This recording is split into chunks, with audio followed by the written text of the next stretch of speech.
ever wondered why some business people are more successful than others? Welcome to The Mentor List, a source of sound advice with your host, David Lewis. The Mentor List specialises in interviews with top business minds. Listen to their stories, list their habits, and most importantly, gather their advice for your career. This is The Mentor List. Hi, today on the show we have Bonnie Power. She's living the dream, a great business with a great team serving fabulous clients.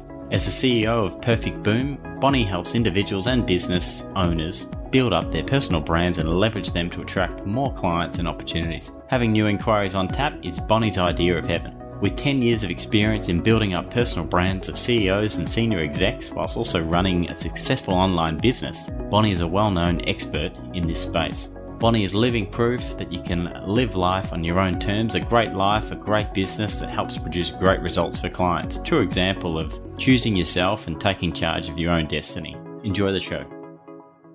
Okay, so here with Bonnie Power, and we're here in an office in Melbourne, and you might hear some construction noises going on because we're right near a big construction site. So hopefully the guy with the jackhammer doesn't get that out for the next 40 minutes. So Bonnie, welcome to the show. Thank you. Thanks, Dave. My pleasure. Thanks for coming in. So wanted to, first up, just get your story if you want to share that with the listeners. Yeah, sure. So I guess my story started back when I was, 27, thinking about what am I going to do for the rest of my life. I was wanting to have kids, wanting to move into that next phase of my life. But I didn't want to be not working, through having those kids. I wanted to always bring in that income and use my brain. So I guess, what I did is I actually wrote out a list, like if I could have the perfect sort of a day, like what type of clients would I be working for and with, like how would I help them? What skills have I got that my ideal type of client would value? And then how do I sort of want to do that? So for me, the criteria was like I wanted to work from home. I didn't necessarily want to be traveling too much. I wanted to be able to speak to clients when I wanted to speak to them, not for them just to be ringing in randomly. Yep. So I sort of created this sort of criteria about what I wanted in my ideal world. What was the driver for this? So, why are you suddenly thinking about this sort of stuff? Yeah, well, I never felt quite contented working for, a big corporation, and I was never really one to sort of fit in and follow the rules of a big corporation. So yeah. I always wanted to do it my way. And so I sort of struggled, through my, when my 20s, working for someone, working under their rules, lots of bureaucracy, doing things a certain way because that's the way it had always been done. I believe in doing things the most effective way possible with getting the best results, and really customer service and getting a good result for your clients is the number one focus, and everything else is just white noise.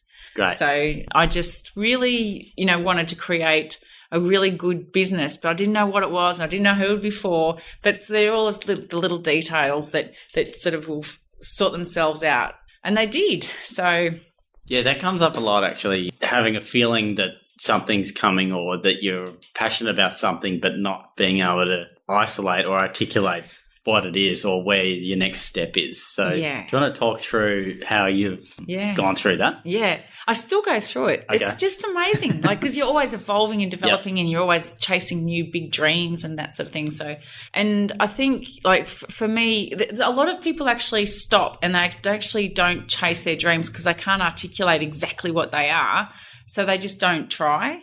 And I think that's a really big mistake. Mm-hmm. I think if you feel like you want to do something, start making little steps towards that goal, doing things like maybe one thing every day that is going to help you to end up, achieving what you want to achieve. And I think all the little finer details actually become clearer the more steps you take towards achieving your goal. There's a really good analogy, actually. There's this, I think it was like this Chinese proverb, but it's this guy, like they're walking up this big spiral lighthouse in the dark, and how the stairs go around and around and around. And the thing is that they've only got a candle, so they've got this candle, and they don't really know, like they know where they need to go, but they can't exactly see where it is they need to go. They don't know the details. But all they know is that when they take a step towards their goal, towards getting to the top of the lighthouse, the first step becomes clear because the candle's there and they can see that first step. Right. So they take that step and then the next step appears and becomes evident and they know exactly what they need to do. I like it. So, yeah. And it's like, and that's why if you just start taking action towards your goal, the next obvious step will appear. I like it. So even if you don't know where you're sort of heading, you can still see the next step and eventually you'll get to the top of the lighthouse. That's exactly right. So what sort of things are you doing? So I think you mentioned you're in HR, you're in a corporate environment, you're 27. Yeah. I think babies were either a thought or on the way or something. I was really maternal. Yeah. Okay. And I'd been working in recruitment, and back then it was like, recruiters had a reputation for being sort of these, like callous people, and we just, fitted people into jobs just to get the commission. And it was really like, I didn't really want to do that. Like my heart was for, the candidates, and I really wanted to make sure the candidates were making the right choices in their career. And I was more about, let's put you into a job that you really love. So are you in the actual recruitment industry, or are you in industry recruiting? I was a recruitment consultant. Placing people in Placing roles. people like EAs, PAs, that sort of thing. And my job was like literally just to fill positions because that's how I got paid. But I didn't really like the whole industry. It went against my grain, against my values, because I was sort of influenced by my superiors to push people into these roles because the client was going to be happy with them. But it's clearly not what was good for the candidate. Yeah, sure. So then I thought, well, what about if I be a career coach? And I didn't really understand that. So at the start, but just by going and writing this criteria of the ideal type of role would include this and it would include that, and it would have all these little details. It became clear that, okay, I need to go out and study career consulting, and that's what I did. And so, and then I thought, well, the only way I'm going to be able to sort of work from home is, I guess, if I look into this website thing. So I, got a website up, and I just said, okay, I can help people with job interview training, resume writing, career coaching. So you're doing this while you're still in your... Yeah, I was working part-time as a teacher at the TAFEs. But you've moved out, so I'm just trying to catch the timeline. So you've moved out of the recruitment. I moved out of recruitment because I thought, the values of this industry, not with mine. They're not congruent with my values. So I'm quitting this industry. And then I thought I might go into teaching, because I sort of went back to, I was a teacher before, like, adult learning teacher. Yep. And I was working part-time in that. And I really enjoyed that, but just never fulfilled, like with the whole bureaucracy of a TAFE system, for example. Like there was so much that I could have done, but I couldn't because, it wasn't in the regulation. So I clearly knew I was not going to work for a big organisation. I really wanted to do my own thing. Yep. Yeah, I put up a website, and I added content that was really helpful, teaching people how to make good decisions with their careers, how to write good resumes, how to put their best foot forward in job interviews. And I just basically laid it all out on my website. And then I said, if you're interested in getting help with this is my contact phone number. And it took me 3 months before I got my first inquiry. Wow. Great. But I did a little dance around the lounge room when I had my 3-year-old on my hip at that stage, and I thought, I now have a business. Fantastic. Okay, so you've got your first client or first phone call. It was the first inquiry. Yeah, it did actually. I got because I think I was so incredibly cheap back then, because I just wanted to secure my first client. Yeah, and test the model. Of course. Great. Yeah. Cool. Okay, so the website's up. You've got your first client. So this is a couple of years back, I presume, and now we're running. How many staff did you say? Well, fast forward 9 years later, and now I've got. It actually became a great business, and I always. Continually study, like the whole continual and never-ending improvement methodology. I always wanted a better business. So it was about working on the business, working on systems, making sure that the clients were happy, making sure that we were producing a really good result for our clients. And that just sort of grew. And now I've got 9 writers who they write we ended up, resume writing was out of all of the different services that I initially offered, resume writing was the clear winner. Like that was like 9 out of 10 inquiries were from that. So I sort of tweaked. So you've got a list of products which are kind of in that looking for a new job or helping you make the next move, and people are self-selecting into the resume writing. I hate writing my own resume. So I can see why people would be attracted to that. About yourself. It is. It's almost un-Australian to sort of say people think it's un-Australian to say the great things that you've done. It just feels a bit unnatural. Yeah. Okay, so do you want to tell us about, resume writing and how that sort of took off? Yeah, well, I guess like for the, most of the listeners are interested in perhaps, looking down the track of maybe opening up their own business maybe one day.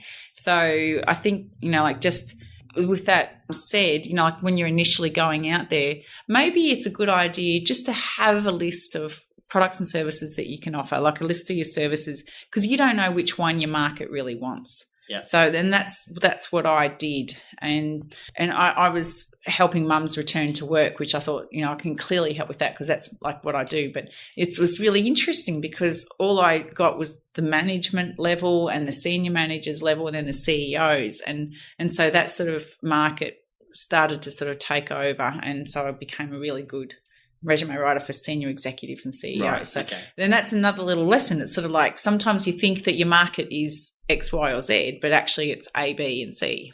You just never can tell, and you don't know until you take that first step. Right. Okay. That's interesting. Yeah. Yeah. So resume writing was clearly the winner. And then I just became an expert with resume writing. Like I sort of doubled down. Yep. And I went and did a gold, got this gold certified award for international, resume writing. Fantastic. And just making sure that I was the best in my craft. Because I think, we've got to really stand out. And the best way to stand out as a business owner is to offer the best service, and the best type of product and service.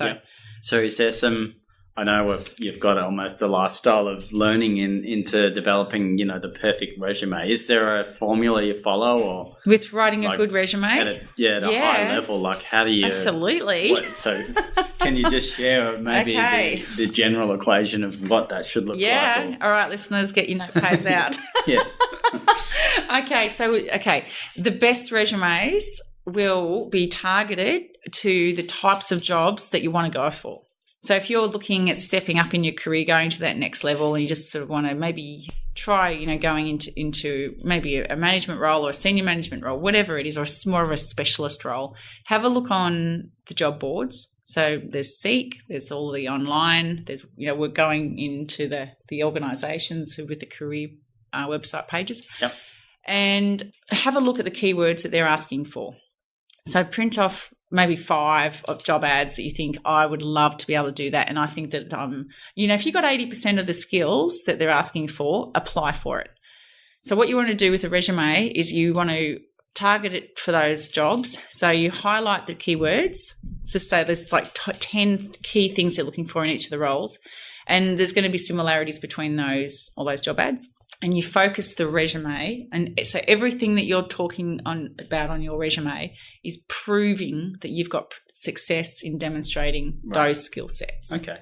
And that's the targeted resume. Yeah. So that when the person who's looking at the resume is reading it, they're thinking, wow, all of the key things that I'm asking for, she's got or he's got. Yeah. And then you try and provide examples of like a project that proved that you've got that particular capability or that particular, if it's a soft skill like leadership skill or project management skill, you talk about the scope of the projects or the size of the projects so that people can get a feeling, a visual of just how much scope of experience you've got. Sure. And okay, is this through the whole resume that you're sort of tailoring? So, talking to, I assume, are we looking at a summary and then experience? So we sort of 3 pages or 1 page?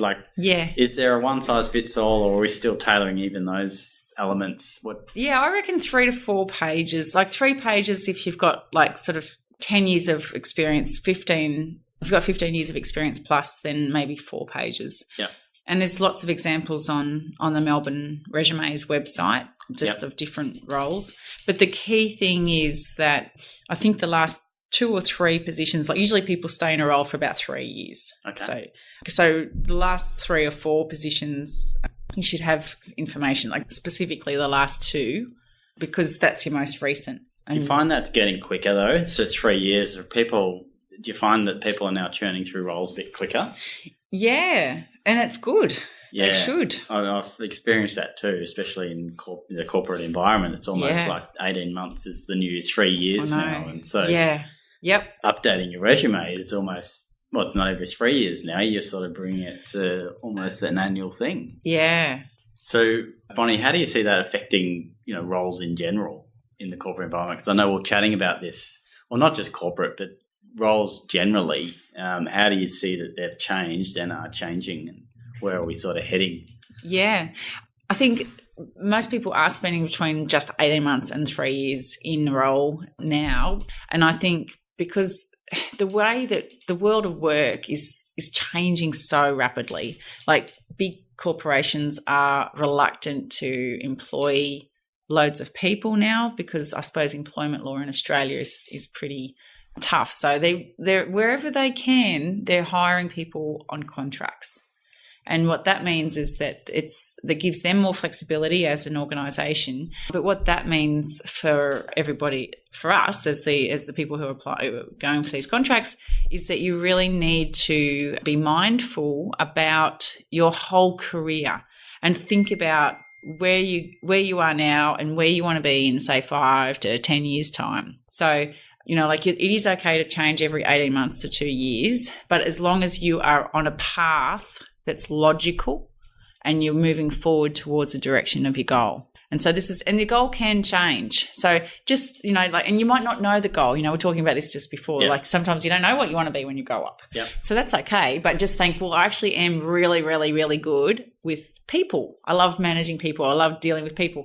Or I really love inventing stuff or love fixing stuff. Yep. So become a specialist in that, like start moving towards that and start becoming better and better and better in that area. So, and in that way, you are just going to get more and more valuable to all of the employers that you'll work with over the years. And you'll be able to carve out a really good reputation on the job market as being an expert or being, an up and rising star, and you'll become known for having particular skill sets. Yeah. And you, as the sort of the CEO of your own empire, your own business, you are in charge of building up your key strengths, building up your base, your professional development, really promoting and positioning yourself on the market and keeping your contacts up, it's so important. And this is where LinkedIn can really help.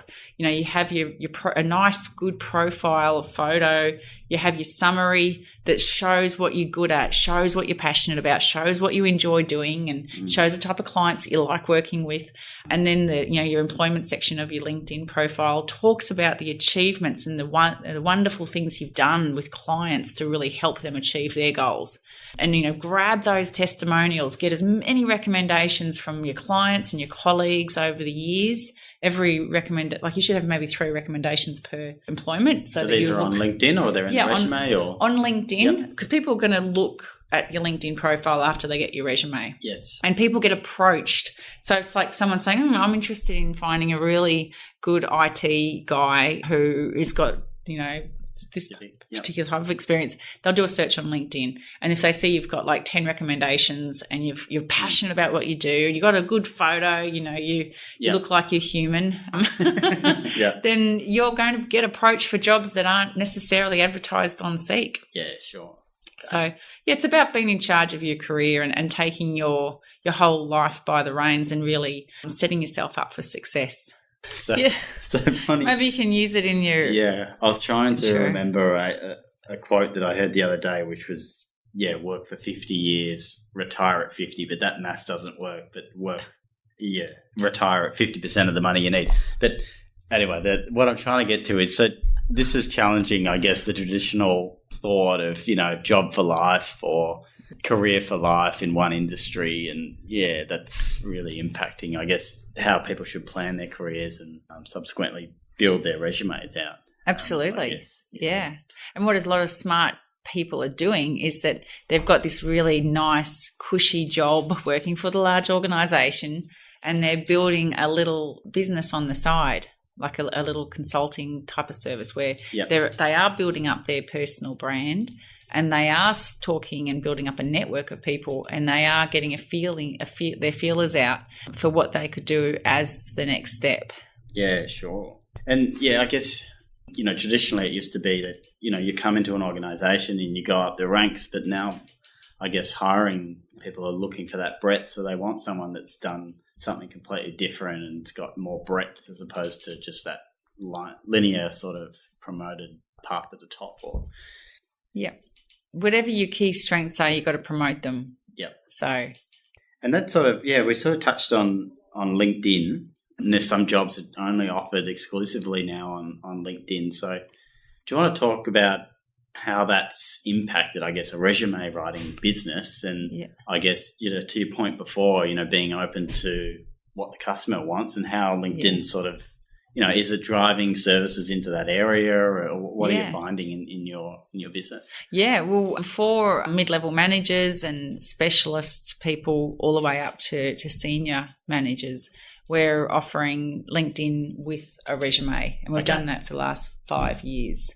And now it's almost mandatory with our packages, because if anybody's like, because we help professional services, like anyone who is like a white collar worker, they need a LinkedIn profile, because the first thing that people do when they look at your resume is they go, oh, this guy looks interesting, and they'll Google your name. Mm-hmm. They'll Google the name, and they'll see what comes up. Yeah, images maybe.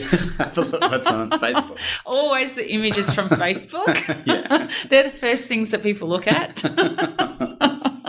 and then they'll look at the LinkedIn profile. Yeah. And that's where it's like they'll look at, because they want to look at the photo and they want to look at the recommendations and they want to look at the summary, because it's all like the whole LinkedIn profile it's like, because it's a social network, it can be a little bit more conversational. So people can start to see your actual personality through what you're doing. So. And what about photo? Because I had my photo professionally taken, and I've just learnt that there's so much more to a photo than just a snap. It's like, this whole strategy went into it. So how much teeth would you like to show? Apparently showing teeth, they can show aggression or a smile or the posture of your hands and all this body language stuff. And I was like, oh my God, there's so much more to this. I know. Apparently if you show teeth, you become more trustworthy. Oh, okay. Well, I should have showed my teeth. That's what I've heard. And I think the most important thing is the feeling that someone gets when they're actually looking at your photo.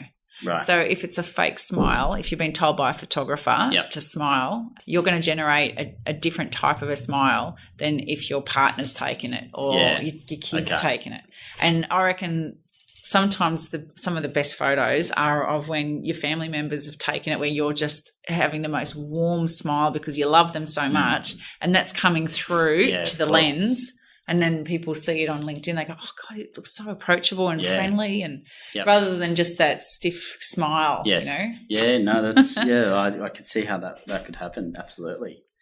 All right, great. So thanks, Bonnie. So might get into some of the more structured questions now, and just, what advice would you have for yourself 10, 5, 15 years ago, and what is it and when did you do you want to share that with the listeners? Yeah. So I would say, you can be whatever you want to be. You just need to set your mind to it and go for it.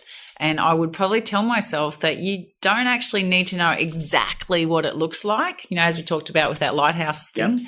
Just start moving in the direction, and don't wait around, don't procrastinate, just go for it, go for gold. Yeah. You mentioned before something about, polishing this profile, because it can be a pathway, to help you get moving and get noticed and open up opportunities. And if I was like 27 today, I would be saying to myself, get a great network of people where people are looking out for your next gig, basically, and using online, like, for example, your LinkedIn. Some people have even got their own websites for this, but you can just use your LinkedIn profile to really build out and show the world what you've got to offer.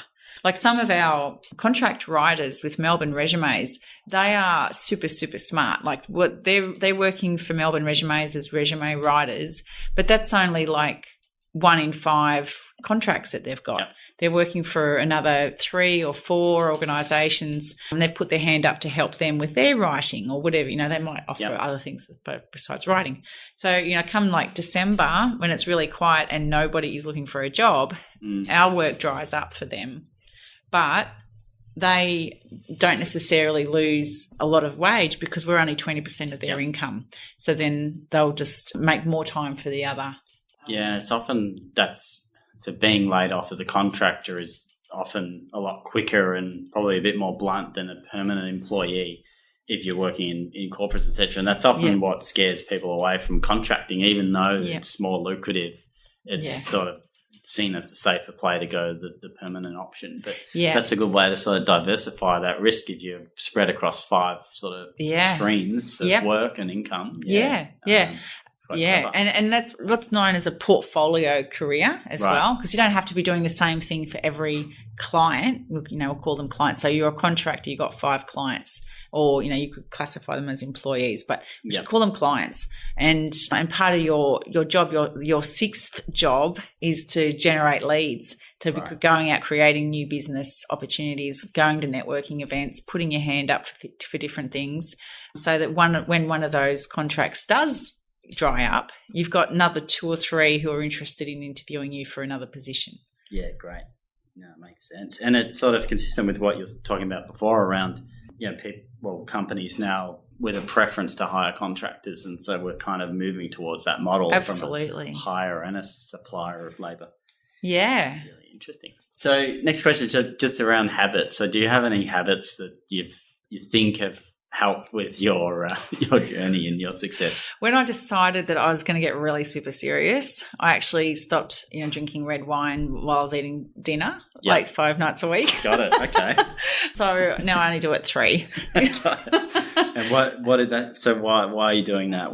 My head needed to be super clear. Right. Okay. So, and I started going to the gym, not because I wanted to lose weight, but because I wanted to have my body in peak condition so that I could be a high performer with my business. Yeah. Because it's all related. Yeah. I get up at 4:30 every morning. Sometimes I sleep in till 4:45. So is this a morning ritual or routine, or what's happening at 4:30? I get up, and because I've got my young kids, I find that I get the big things done in my day. You know how they talk about the big rocks in your day, you do them first. I do my big thing that I want to get done for the day at 4:30. Right. So if all else fails, I've at least done my big thing for the day. Yep.